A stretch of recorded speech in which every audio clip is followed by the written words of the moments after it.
नमस्कार. मी सोनाली रवींद्र खलोकार, सावित्री शक्तीपीठ, पुणे, महाराष्ट्र, शाखा परतवाडा. 11 एप्रिल 2026 महात्मा फुले यांची 200वी जयंती शुभारंभ होत आहे. त्यानिमित्ताने महात्मा फुले यांनी त्या काळी अखंडाद्वारे मोठे प्रबोधनात्मक कार्य केले. ते आजही उपयुक्त आहे. ऐका त्यापैकी एक अखंड व त्याचा अर्थ.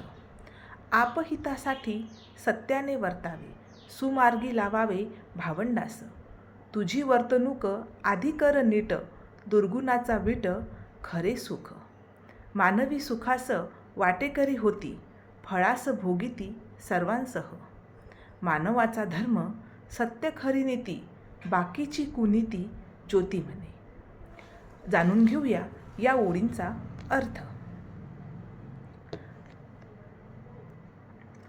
माणसाने स्वतःच्या हितासाठी नेहमी सत्याचा मार्ग धरावा, तसेच आपल्या भावंडांना व इतर लोकांनाही योग्य सन्मार्गावर लावावे. आपले वर्तन चांगले आणि नीट असावे. दुर्गुणाचा तिरस्कार केला तरच खरे सुख मिळते. जो माणूस चांगले वागतो तो इतरांच्या सुखातही सहभागी होतो आणि शेवटी त्यालाच सर्व प्रकारचे सुख मिळते. माणसाचा खरा धर्म म्हणजे सत्य आणि नीती.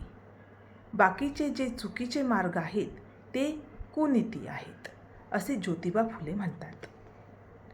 थोडक्यात असे की माणसाने नेहमी सत्य, चांगले वर्तन आणि नीतीचा मार्ग धरावा. दुर्गुण टाळावे तरच खरे सुख मिळते. महात्मा फुले यांनी दिलेला संदेश आजही उपयुक्त असून आपण सर्वांनी त्याचा आपल्या जीवनात अवलंब केला पाहिजे. ही सावित्री शक्तीपीठ, पुणे, महाराष्ट्राच्या वतीने मी आपणा सर्वांस विनंती करते. जय ज्योती, जय सावित्री.